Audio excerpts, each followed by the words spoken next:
Hello guys, welcome back. I've managed to get some peace and quiet and I've got some spare time, so I thought I'd continue reading this book by Comyns Beaumont, The Key to World History. And it's an interesting book, I'm quite enjoying it. This author, he done a life study of the biblical stories and archaeological traces of pre-Roman Britain, and he's putting a lot of things together and he's revising history, and I think there is a lot of gaps in history. So the author, Comyns Beaumont, he reckons, reading so far, that guys like Abraham in the Bible came from places like Shetland in Scotland. A great cataclysm happened, like a meteor, tsunami. They had to move from the north of Scotland down to Avon.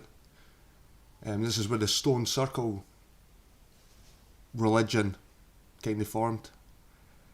And he's matching up a lot of things, and he's scrutinising the Bible, and no wonder. I've been looking at some of the Jewish archaeological history, Mount Zion, the Tomb of David.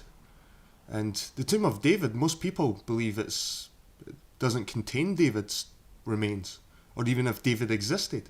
And Mount Zion, they've moved 3 times, so it's hard to nail down the biblical areas in Jerusalem. And what this author's doing, he's kind of nailing down the areas in the Bible to Britain, and he's finding good links, and I can't argue. Every time he mentions something, you've got to remember this book was published in 1948 or something like that, so it was a while ago. And as soon as he mentions things and I research it, there's old remains, prehistoric remains. And although he feels this ancient Atlantean kind of, it's a bit like Atlantis, but he reckons Atlantis was north of Scotland. There was more land there before the Great Cataclysm. There was an advanced people up there, and they moved south through Britain. And I wouldn't be surprised if the Romans, being pagan, came over to Britain, discovered Celtic paganism, took it back to Rome, and created Christianity. I wonder if Christianity's roots are in Britain. The roots of it. I wonder if Christianity is just a follow-on from Celtic paganism.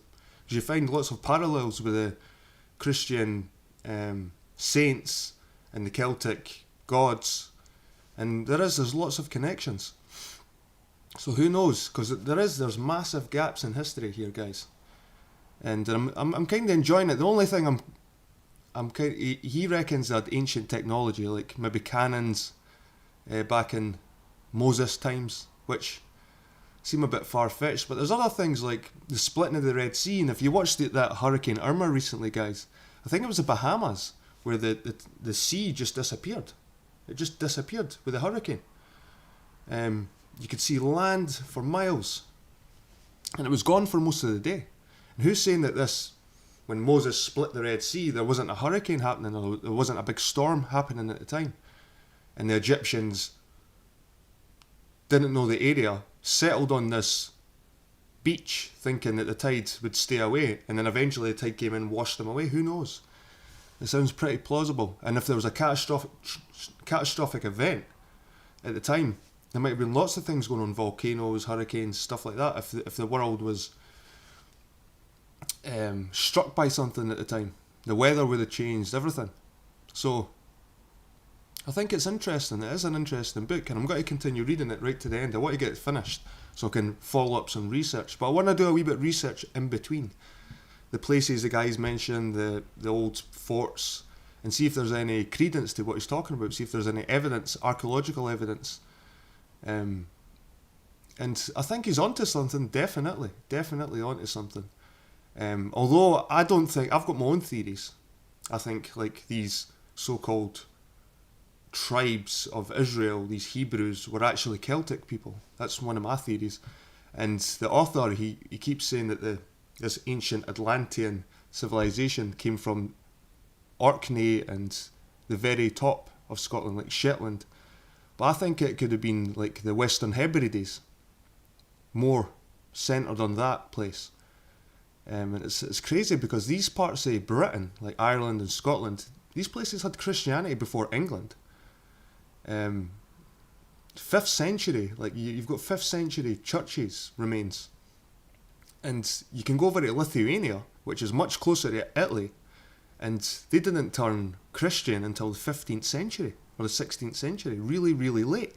So how can Britain be Christian before places that are closer to the Middle East and closer to Rome?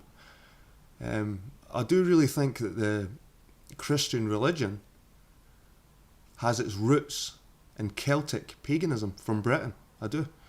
And I think this author is matching up a lot of things that I was suspicious about. And it's really interesting, guys. So I hope you enjoy the rest of this book. I'm going to try and finish it in 2 more sittings, maybe a couple of hours each.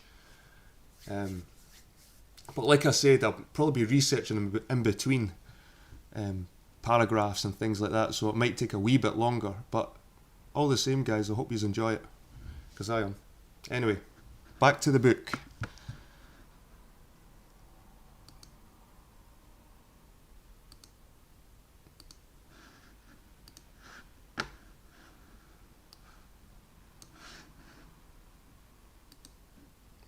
And like I said, guys, the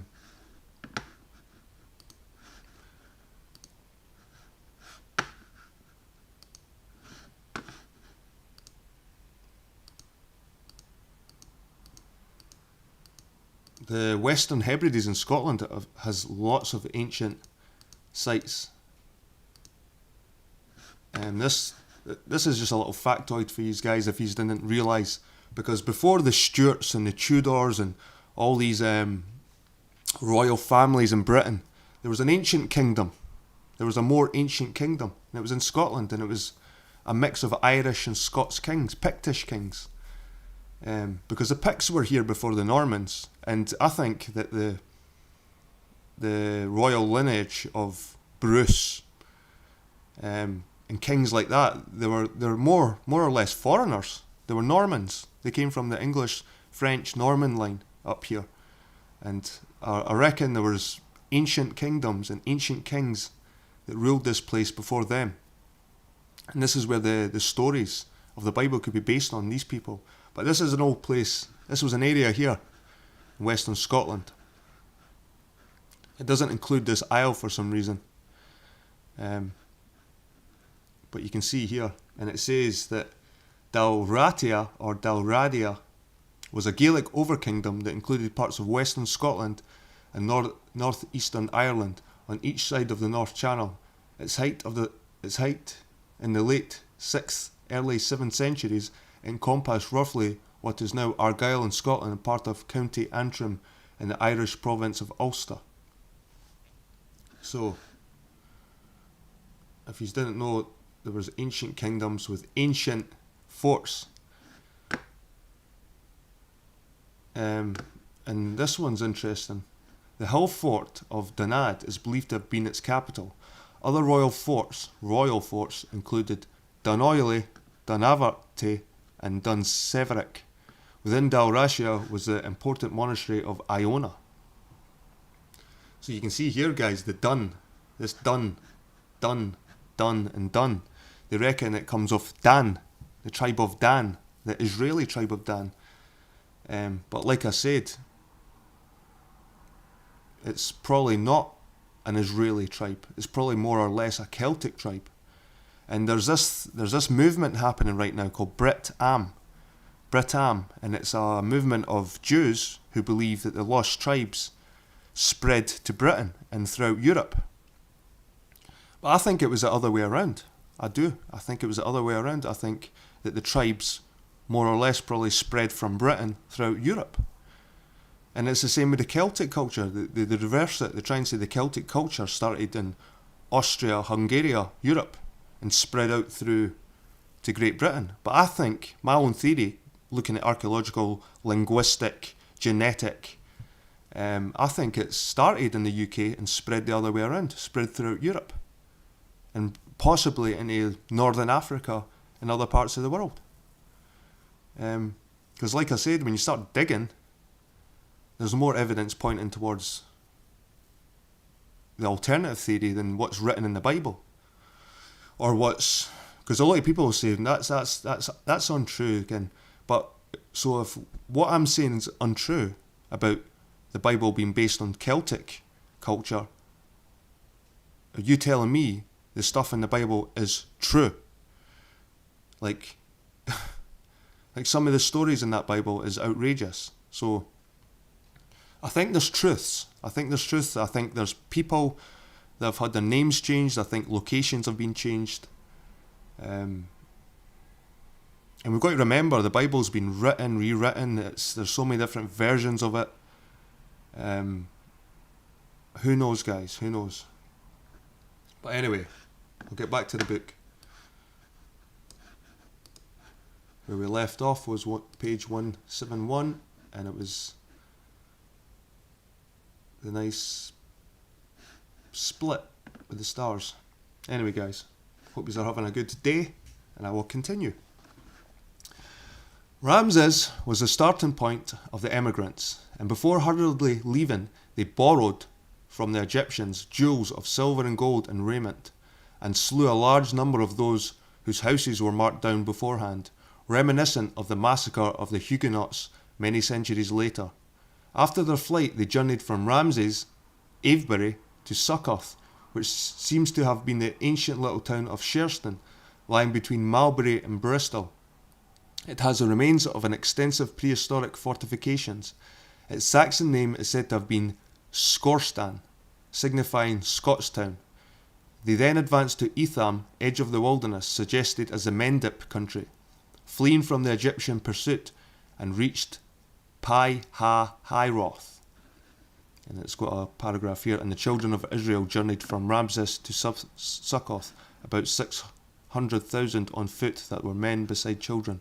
Exodus. Mouths of caves over against Baal Zephon, the lord of the west wind, near the edge of the sea, where, we are told, Pharaoh believed that they were entangled in the land. The wilderness hath shut thee in. In my reconstruction of the movements, I suggest tentatively that they had descended from Sherston across Mendip to Cheddar, mouth of caves, which stands near the western sea and also overlooks the valley of Somerset Axe, formerly the northern bay of the Auxilla or inland port. Thus they were shut in by the wilderness, and Pharaoh was probably justified in believing that he had his horde cornered, who had murdered and robbed his subjects. And they departed from before Pi-ha-Hiroth, and passed through the midst of the sea into the wilderness. The Egyptians, however, had not calculated on the abnormal conditions of weather when prevailing. And this is what I was speaking about earlier. The author goes on to say that he reckons that the water was frozen. But I reckon the tide probably was pulled out. The water was probably pulled out. The Egyptians, however, have not calculated the abnormal conditions of weather when prevailing. We are told that the pillar of cloud, fog, which had preceded them, went behind. In other words, it blotted them out to the eyes of the pursuers, and to overcome their predicament, the Israelites marched over the frozen waters of the Auxilla. The fog was accompanied by a severe frost, no miracle so far as Britain was concerned, which thus enabled them to outwit the Egyptians on their heels. That this was no miracle may be recognised by a common sense understanding of the text. The Lord caused the sea to go back by a strong east wind all that night, and made the sea dry, and the waters were divided, and the waters were a wall unto them. And it came to pass that in the morning watched the Lord looked unto the host of the Egyptians through the pillar of fire of the cloud, and troubled the host of the Egyptians, and took off their chariot wheels, and they drave them heavily. And Moses stretched forth his hand over the sea, and the sea returned to his strength when the morning appeared. And the Lord overthrew the Egyptians in the midst of the sea. There remained so much as one of them. The words italicized makes it evident that the waters of this inland sea had frozen over, as furthermore confirmed in Moses' pæan of triumph over the Egyptians he had drowned in a quick thaw the morning following. And with the blast of thy nostrils, the waters were gathered together, the flood stood upright as a heap, and the depths were congealed in the heart of the sea. And by the sounds of it, he reckons that the author, Comyns Beaumont, reckons that it's ice or it's frozen over in this pillar. But this pillar, to me, guys, sounds like a tornado or a hurricane. A pillar of water. So to me, this sounds more like a hurricane soaking up the water. Like what happened recently with Irma, and the tide went right out. And maybe the Egyptians camped, not knowing that the tide was going to come back in, and got washed away. And it says here at the bottom, and with the blast of thy nostrils. So to me, that sounds like there was wind involved. It had to be wind. They gathered together, the flood stood upright as a heap. That sounds like a hurricane to me. A hurricane dragging all the water inside it into a pillar. I think the author could be on the right tracks, but I think he could be interpreting it a wee bit wrong, but that's the way I see it, so I don't know. Anyway, in plain everyday language, the waters of the inland sea were frozen over, congealed, and with the situation confronting them, the fugitives took the opportunity during a heavy night fog to cross over the frozen water. It was not a long crossing, but in the morning, when the sun peeped through the fog and the host of Pharaoh saw they had eluded them, they chanced the crossing also, but their heavy chariots sank into the ice and they were drowned. And like I said, guys, I don't think it was ice. I think it was the muddy banks. When the tide's out, it's really muddy. So I think the wheels could have sank in the soggy sand. The sea was not the Red Sea at all. We find it described as the Sea of the Plain, as it was. It was also called the Sea of Suf, or Zuf, a Hebrew word meaning weeds or reeds. It was the inland sea of Somerset, the Auxella, which throws quite a new complexion on this supposed miracle, as may well have frozen over, and across a comparatively narrow waterway, the fugitives succeeded in escaping from the punishment they had anticipated. The Sea of Weeds exactly expressed the reedy waterways of the marshy inland of Somerset. To continue, Moses reached dry land at Elim, against towards the wilderness, i.e. inhabited spaces including forest land, towards Shur, otherwise as previously seen, on the borders of Somerset and Dorset. They came to Rephidim, where the people were dying of thirst, and where Moses smote the rock Horeb with his rod, and called the place Meribah. And when he smote it, both Aaron and he fell on their faces, probably to avoid any ricocheting from the shot which struck the rock. Meribah, generally identified with the waters of Merom, or Meroz, agrees with the vast marsh called Erebia, or Avenus, in the valley of the Parat. Hereabouts, when in camp at Kadesh Barnea, perhaps Cadbury Castle, they came into conflict with the Amalekites, Melk or Malak, implying Phoenicians, whom they defeated because Moses on a hill lifted his rod, which was so weighty that others had to sustain it while he fired it against the enemy, who wilted when it operated and gained when he delayed, as loading it was doubtlessly a long task. As a result of victory accruing, he erected an altar to Jehovah Nissi, god of serpents, an excellent description. So this is the author hinting that it was maybe a cannon Moses was using, and black magic was in fact gunpowder, and this was the secret of the success of these tribes, was the fact they knew warfare. But that's probably the most skeptical part of this story. But I definitely leave space to think about and look into it. Definitely, I'm not writing it off totally. The peregrinations of the Israelites from Egypt to Edom and Mount Sinai are very involved and also complicated because it is not always easy to discern whether they were on their exodus or returning after 40 years in the wilderness. But the book of Deuteronomy describes how, when they departed from Kadesh Barnea, they went through the great and terrible wilderness by the mountain of the Amorites. From here Moses sent 12 men to spy out the land who came to Eshcol. Meanwhile his followers murmured that the people were giants and their cities walled up to the heaven. The Amorites in question attacked them from their mountain and chased them into Syre and Hormah. In the near vicinity of the rock Horeb and Moron was the city of Hazor, on a high hill where King Jabin dwelt, whose general Sisera was defeated by the waters of Merom, which swelled and destroyed his host. In the book of Joshua we are told how the king of Hazor was utterly defeated in a battle fought at Merom when the Israelites were returning after their 40 years' seclusion, how Joshua burnt their chariots with fire, and we chased them to Sidon and the heights of Dor and elsewhere. It seems likely that this high city was that immense prehistoric camp known as Hamden Hill, the Moradunum of the Romans, fort of the Morai or Amorites, which was described by Sir R. Colt Hoare in his work Ancient Wiltshire as having earthworks the most extensive I have ever met with. The vast camp stands on a high hill east of the Parrot River, on the borders of the former Uxella, 3 miles west of Yeovil, and 12 miles south-west of Cadbury Castle. The Fosse Way skirted Hampden on its course to Axmouth and Seaton. Phelps describes the former walls of Circum Valley as not less than 210 acres in appearance, its being like an amphitheatre with stone quarries within the walls. Bones, skulls, lance and spearheads have been found on the site, together with articles of brass and iron, and even fragments of chariot wheels. Right, so where was this place? We'll have a wee look. Hampden Hill.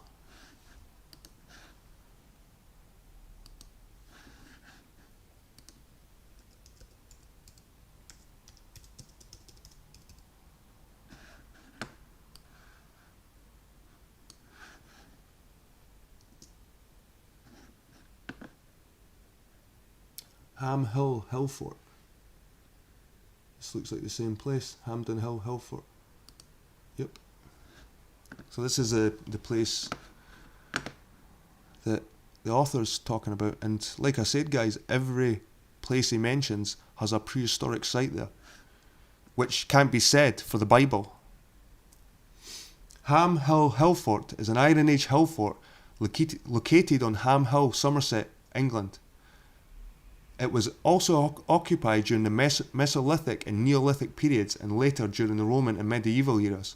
The fort is a secluded ancient monument, and the whole of the hill is a geological site of special scientific interest.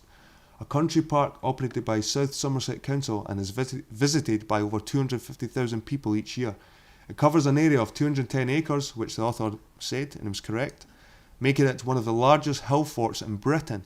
It is the only one with a public house in its interior.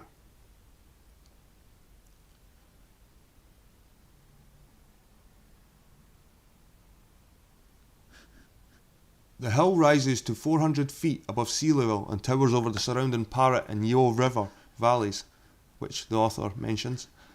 The 3 miles, 5 kilometres of ramparts enclose an area of 210 acres.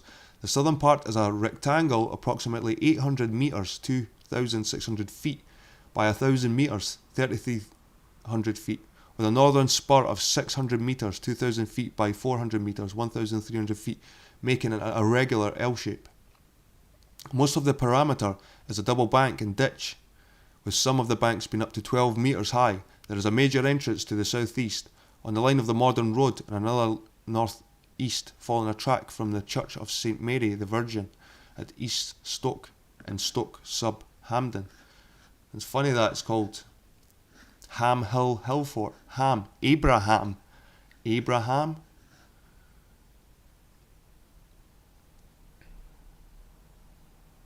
Sling stones from the site.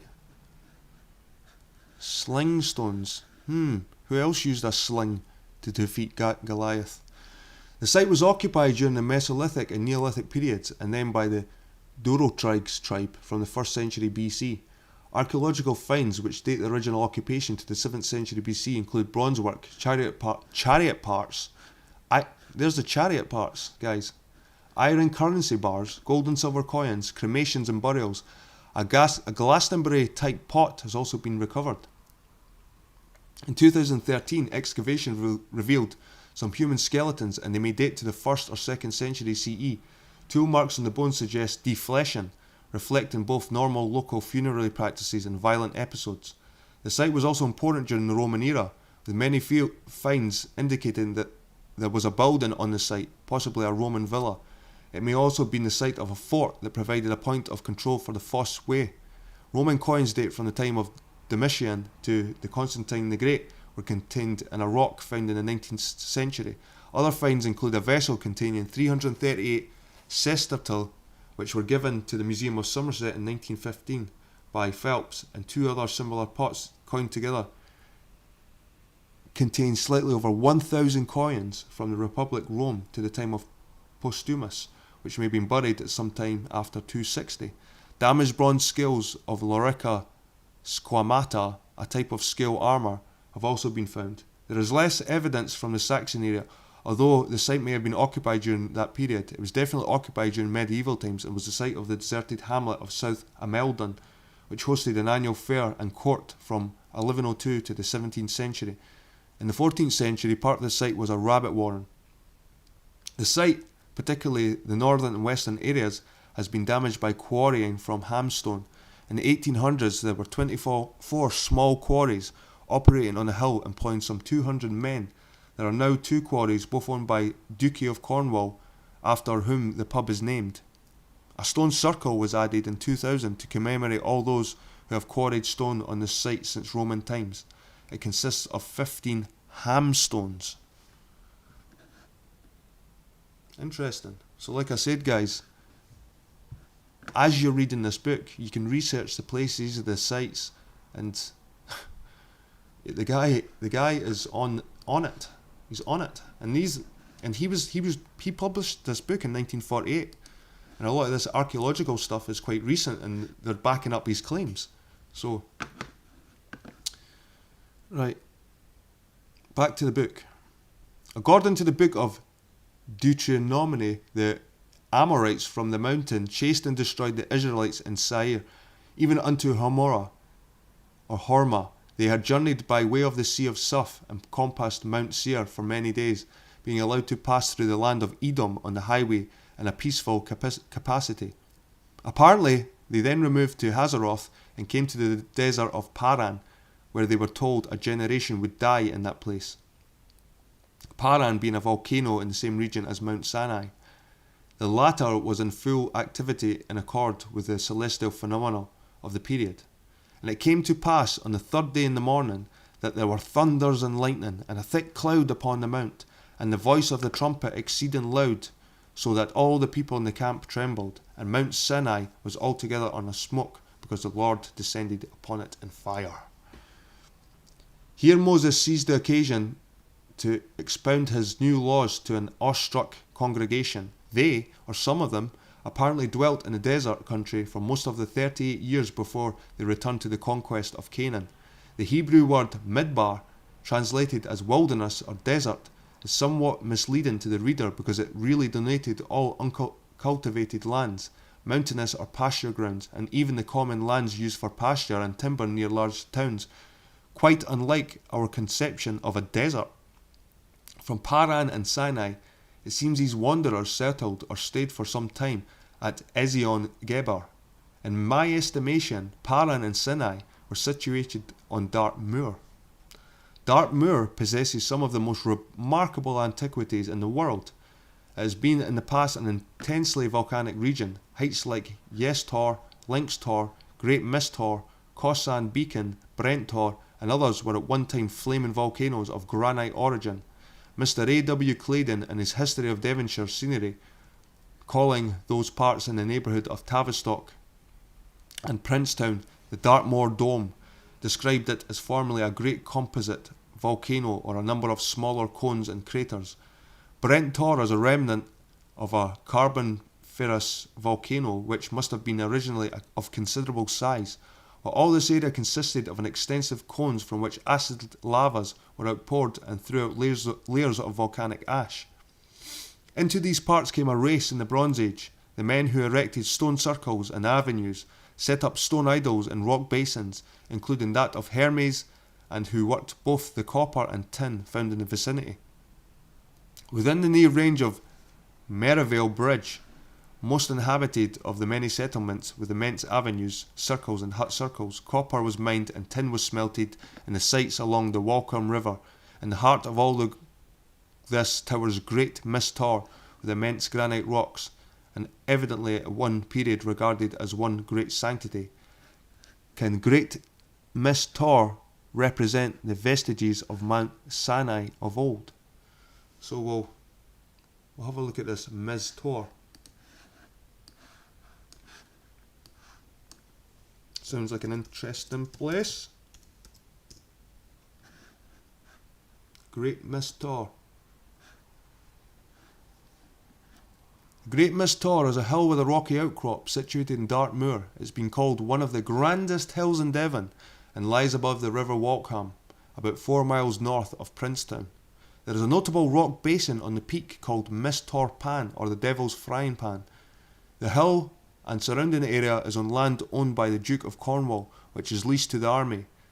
There have been cases of deaths and injury due to the public caused by unexploded munitions in the area.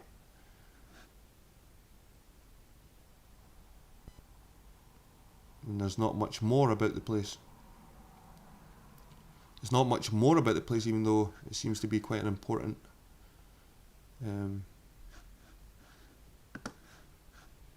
there's not much bibliography either. So this is why we're investigating. 538 metres high. Right.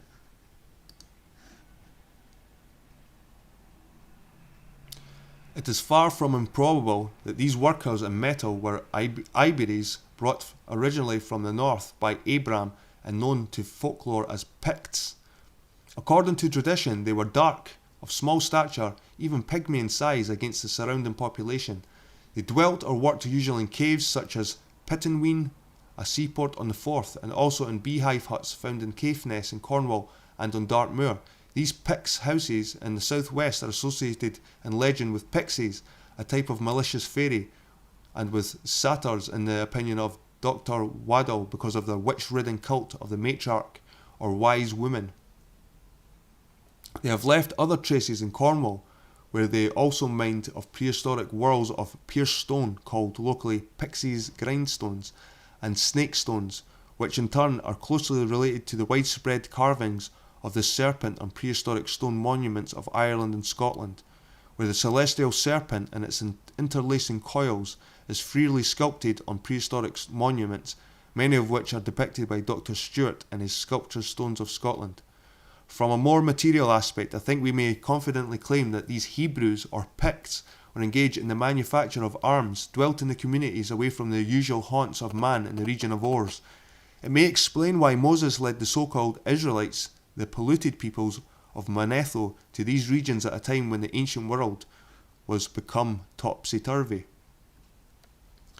In a previous chapter, reference was made to the striking passage in the book of Judith in which it said that the king of Assyria, who answered to Sennacherib, sent his messengers westwards to Gilead, Galilee, Gades, etc., after which, having had his messengers treated with derision, he marched against them. He had demanded heavy tribute.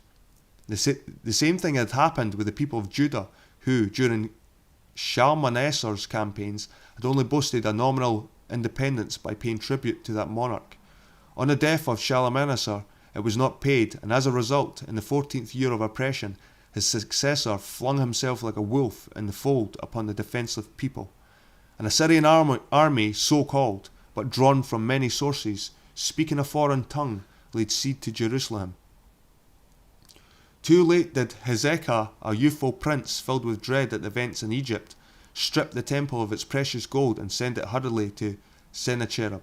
Instead of thereby placating that monarch, the sequel was the appearance of Rabshakeh, the voice of the Syrian king, who stood outside the walls and arrogantly demanded the city's surrender, and who sought the opportunity to spread panic and fear into the hearts of the people. We should take careful stock of Rabshakeh, whose pose was that of a militant prophet after the manner of Moses. Speaking to them in the Hebrew tongue, this remarkable man did not mince his words before the people who listened to him from the city wall. Even judged by modern propaganda methods, he was not ineffective. He uttered a tirade against King Hezekiah and sneered at Pharaoh as a broken reed, an appropriate simile. Yet Pharaoh had been so great. Rabshakeh held up the God of Jerusalem to ridicule, whose temples throughout the land the king had closed so as to give the monopoly of doctrinal teachings to those of Solomon's temple. An unpopular act much resented, thus affording him a chord on which he adroitly played. He advised the people not to believe that Hezekiah's God would deliver them, and instanced many cities whose native gods were unable to save them from the Assyrians, and so why should their God be able to accomplish it? He, Rabshakeh, on the other hand, had come with his God, who had said, "Go up against his land and destroy it." With the menace of a great hostile force outside their gates, little wonder if he lowered the public morale. 3 high officers of state who listened to this harangue were greatly alarmed at the blatant incitement to the people to revolt, and humbly begged Rabshakeh to speak to thy servants in the Aramaic tongue, Chaldean, for we understand it, and not in that of the Jews. But the Assyrian missionary roughly refused to consent, and continued to tempt the people in their native Hebrew. Mixing bribes with threats, he offered the common people a land of milk and honey if they surrender, but if they refuse, they should be destroyed. Yet, behind the alluring offer was the certainty that they would be removed from their homes and country, he said. "Make agreement with me, and come out to me, and eat ye every man of his vine and every man of his fig tree, and drink ye every one of the waters of his own cistern, until I come to take you away to a land like your own, a land of corn and wine, a land of bread and vineyards."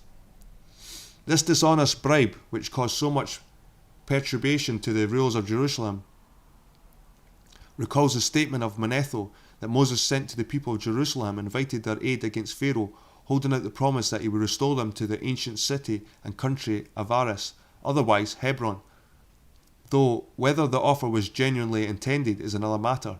We recall that he offered a similar bribe to the Hebrews in Avaris, promising them a land of milk and honey, who took him at his word and later cried reproachfully in the wilderness, "Who shall give us flesh to eat?" recalling with tears the fish they ate in Mazraim, the cucumbers, melons, leeks and garlic. Rabshakeh, the spokesman and advisor of Sennacherib, offers the key to the political situation and the war of invasion during these 13 years. His title for Rabshakeh was such, is derived from 2 words, Rab and Shakeh, the first signifying a teacher or instructor in matters divine, and essentially in those priest-ridden times a lawgiver, from which root we have the word rabbi, the Jewish priest and the lawgiver, and Shakeh, the Hebrew name for the Sakai, the Saki or the Saxons, who were generally regarded by classic writers as identical with the Goths, often included the Scythians. The name Saxon is said to have been derived from the battle axe, or sax, as it was called in Scandinavia, their favourite weapon. They were represented always as a fierce, sheep-raising people, rather than maritime, and that they may be said to apply to the Saxons Goths of historical times. Rabshakeh, a prophet, culture leader and divine teacher of the Sakai or Getai, a very militant priest who boasted of his own god of battles and who adroitly mixed specious promises with dire threats. Whom does he resemble? Yes, Moses, definitely. 2 students of prehistory and of comparative religions he recalls immediately, also Zalmoxis, the lawgiver and spiritual leader of the Goths or Getae, whose name appears to have been derived from an ancient Persian word Zal, meaning venerable, and Moxis, the latter near Moses.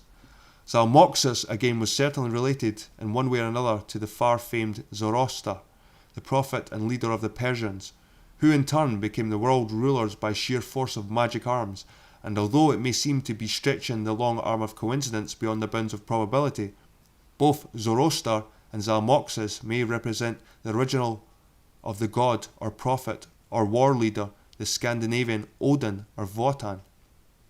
In these circumstances, and in view of the importance of reaching an understanding of the events in the past, now under revision, to realise the vast importance of the man Moses and the events of his own era, which greedy kings were merely his puppets, and his bearing on the past of Britain, we should examine these factual matters. The story of Zalmoxis, cultural hero, prophet, militant priest, one acclaimed by a god by his followers, is told, albeit vaguely, by Strabo, Herodotus, and Jordanus the Goth. Strabo says that he was a slave in Egypt who escaped to Samothrace, the centre of occult magic in the land of Geti, where he dwelt for long. He was chosen by his people as their priest or chief priest, was highly reverenced, and subsequently esteemed by them as a god. He retired into the inaccessible caverns, rarely communicating with anyone, and afterwards he returned to Egypt to teach his countrymen what he had learnt. The little we gather from Strabo points to Moses, who, among other strange deeds, disappeared in the caves of Mount Sinai for 40 days.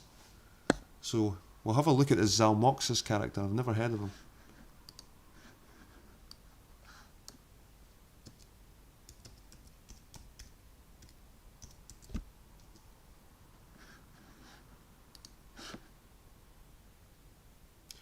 Zalmoxis is a supposed divinity of the Geti and the Dacians, a people of the lower Danube. There's a Dan again. Mentioned by Herodotus in his history books, written before 425 BC. According to Jordanes Getica, he was a learned man, philosopher, before whom two others learned men existed by the names of Zuta and Decianus. So could this be the real Moses?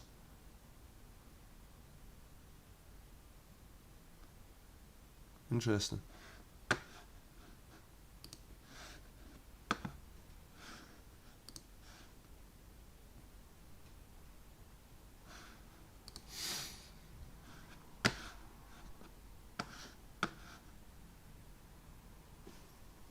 Herodotus confirms and implements Strabo to some extent.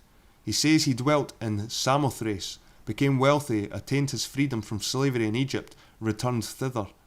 The Thracians, or Geti, were then, he adds, poor and ignorant, and Zalmoxis caused an underground apartment to be built where he feasted the principal men, to whom he taught, like Odin, the immorality of the soul, and declared that after death they would go to a place where they would live forever in the enjoyment of every conceivable happiness.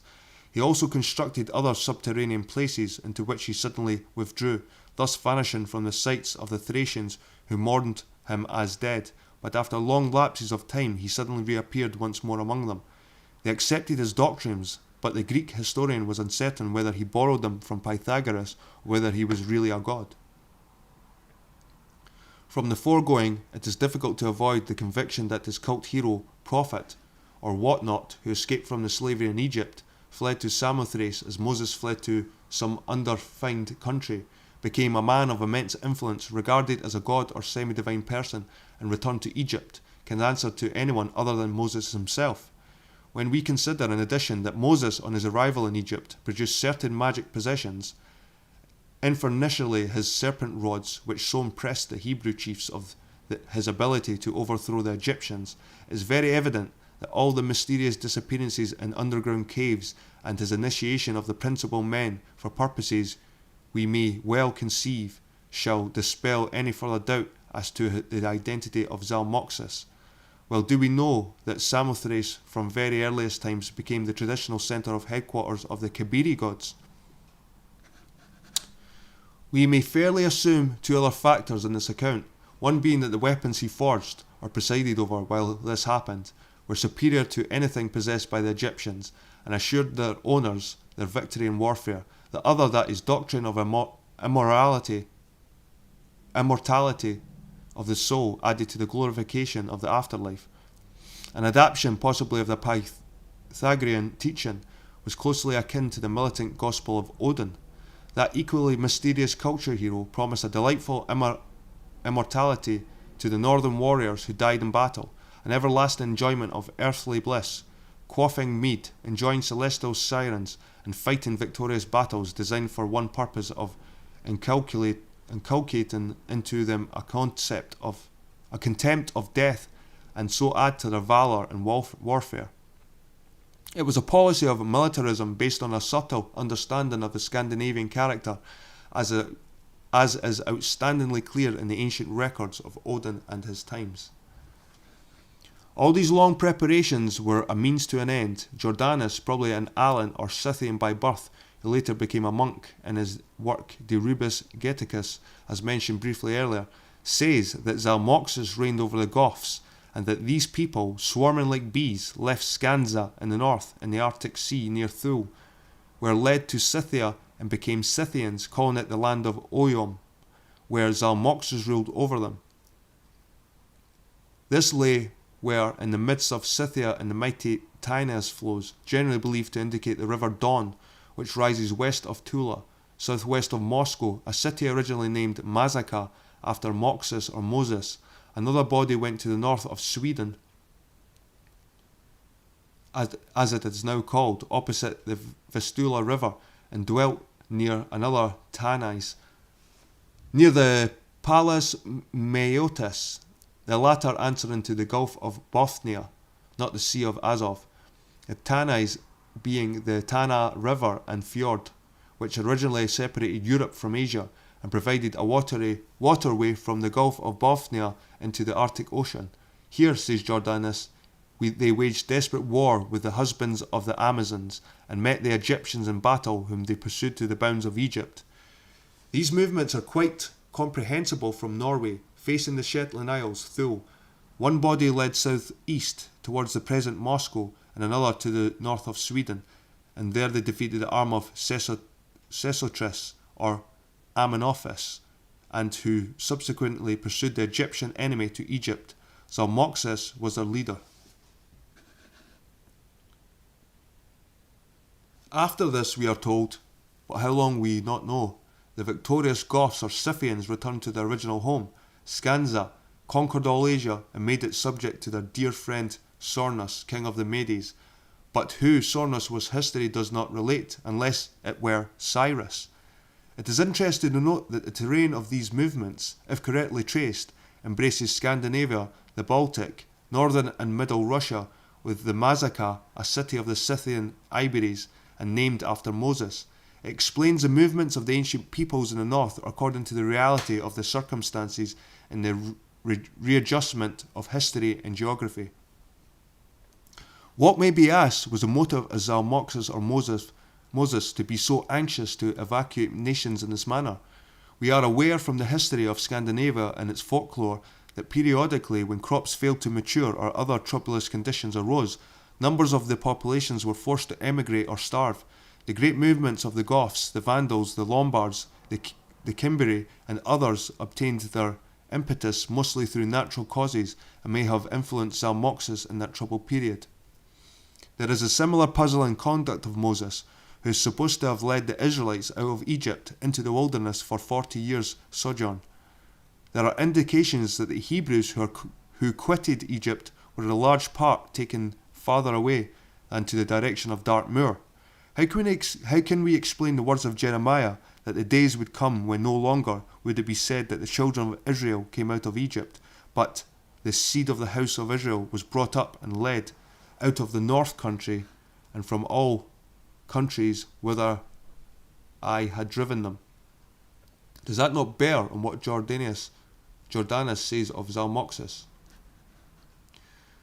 In another passage relating to those who were brought out of Egypt, there is an illuminating statement, to wit, that they were led through a land of deserts and of pits, through a land of drought and of the shadow of death, through a land no man passed through, and where no man dwelt. It might relate, possibly, to the Arabian desert, although Bedouins have dwelt there from the prehistoric times, but it may indicate somewhere in the Bible, somewhere in the regions of bitter frosts and deserted lands. The ancient Slav Bible claims that the Hebrews were led into Siberia, whose name appears to have been adapted from Iberia, as a considerable part of what we term northern Russia was so named in later classic times. But why was this, unless it had been occupied by the Hebrews or Iberes? In these problems, the discernant may cite the hand of Moses or Zalmoxis.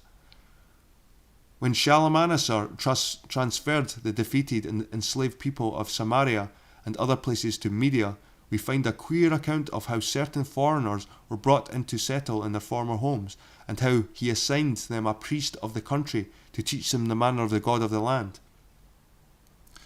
This is a significant sentence because it could have not been expected that the Assyrian king, a triumphant invader, would ascribe any particular virtue to the local divinities who had so signally failed to protect the votaries from the Assyrians, as Rabshakeh causedly reminded the people of Jerusalem. Was there more behind it? There was. The priest in question did not inculcate the virtues of the local divinity at all, but proceeded to instill them into the doctrines laid down by Moses. His instruction was in the true Mosaic vein, as, for example, with whom the Lord made a covenant and charged them, saying, You shall not fear other gods, nor bow yourselves to them, nor serve them, nor sacrifice to them, but the Lord your God shall ye fear. The idolaters thus introduced to the priest's new deity, however, refused to profit by it. We are told that they continued to serve their graven images. I suggest that the priest of the country was no other than Moses or Zalmoxis, who returned later with Sennacherib as Rabshakeh. The Assyrians were, there is reason to believe for reasons to be stated, the true ancestors of the Saxons, which later people invaded the island of Britain in a long prehistoric time. At a later period they were known as Belgae, the people of the god Baal, from whom Belgians derive their name. When Caesar invaded Britons, the Belgae occupied a considerable part of southern England at least, but long before they were masters of the lower Rhine, and it would appear that the territories as far as the mouth of the Elbe. In the time of Charlemagne, the Belgae lands were part of them, were called Saxonia, and embraced the lower countries, and the Belgae, according to Caesar, were constantly at war with the Germans. The Saxons were reputed to be grasping, unscrupulous, and cruel, who made war on their neighbours heedless of treaties or pacts, pouncing on them suddenly without warning. In such manner did the Assyrians attack the kingdom of Israel and then Judah, having Egypt in the west as their main objective. The Assyrian siege of Samaria lasted 3 years and was outstanding by reason of the atrocious cruelty shown, accompanied by terrible famine. Whiston, the translator of Josephus, contends that this siege is referred to in both Leviticus and Deuteronomy, which is not surprising, for the doctrinal books of Moses were compiled, as the internal evidence shows, during the Babylonian captivity. In Leviticus, allusions are made to the straits to which the people were reduced, so that they were compelled to practice cannibalism. In Deuteronomy, they are told that the nation shall be brought against them from afar, a nation whose tongue they understand not, a nation of fierce countenance, which shall besiege them and compel them to eat the flesh of their children from hunger, and that they shall be scattered from one end of the earth to the other.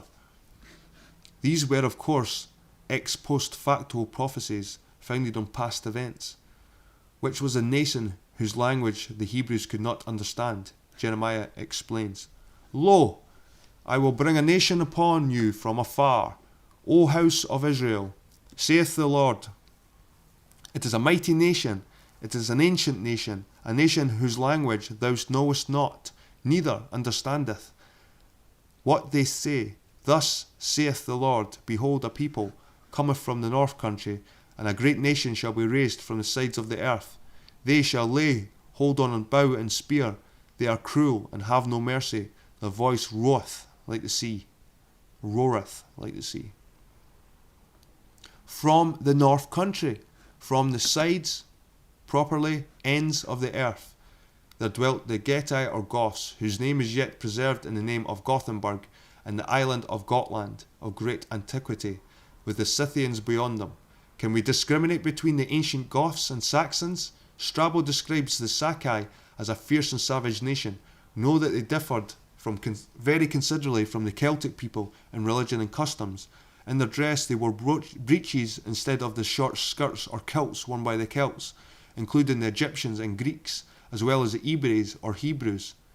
In the foregoing passages we've seen how Moses, as Rabshakeh, affected the Sakai, and as if we translate the name of the present purposes as meaning Assyrians, it may be understood that his invention or agreement of the Assyrian kings was to expel, enslave overseas, or destroy the ancient Celtic inhabitants of the envied lands of the place the Assyrians or Saxons in their place. There is a very significant passage in Genesis which says that Israel is to be called in Isaac's name.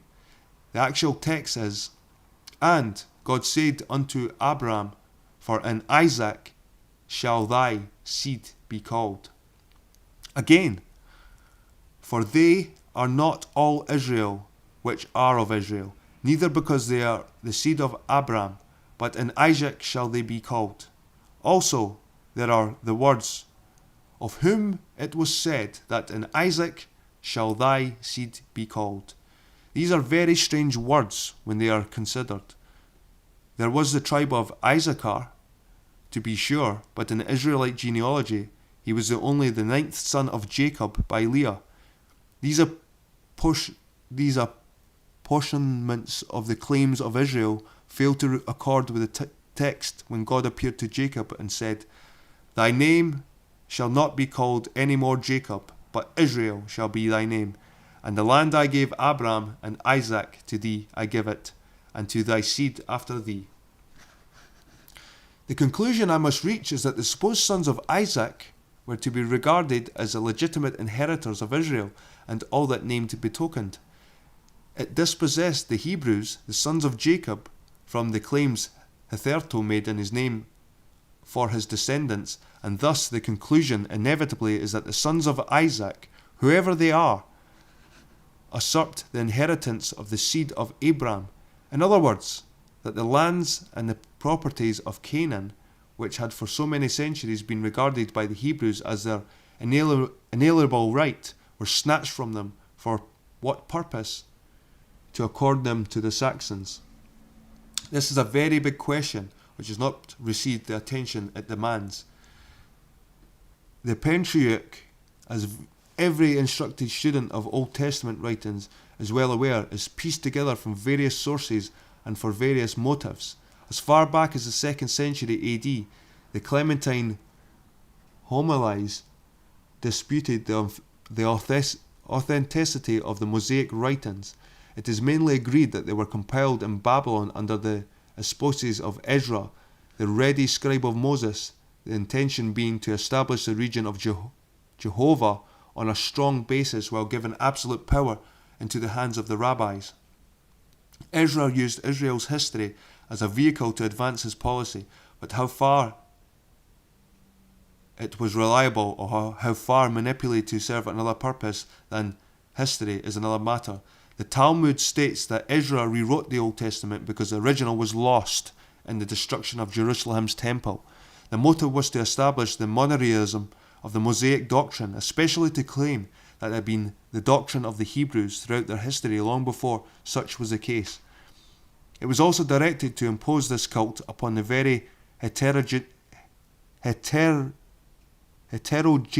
collection of those who returned to Jerusalem after the captivity in Babylon, people whose origins were of a very mixed order. When we examine the accounts of the early patriarchs and their material, sorry people, it's the printing of the books a bit off. The marital adventures, if one may use the terms without being disrespectful, doubt arises whether they were more than fable. Isaac is especially in case in point. His life, as related, contains little other than an epitome of Abraham's before him. He disputed with Abimelech, king of Gerar, as did Abraham. Also he passed off his wife Rebekah to that prince at his sister, as did Abraham his wife Sarah, and Abimelech had taken her as a concubine in the same way that Sarah was so treated by the Pharaoh. The excuse in both cases, namely that they were afraid otherwise they might be put to death, being similar.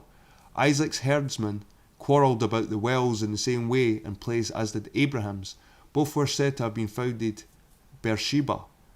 The same sort of adventures that Jacob experienced when he went to Padan Aram in search of a wife were also attributed to Isaac. In short, it is open to the contention that Isaac was a later manufactured character, an interloper in the original Israelite genealogy introduced by the scribes of Babylon, who invented the son of Abraham and Sarah in their very old age, making him an eponymous hero solely in order to justify the claim of the Sakai or Saxons made by Moses and his followers to give support to the pretense that they were descendants of this very dubious Isaac.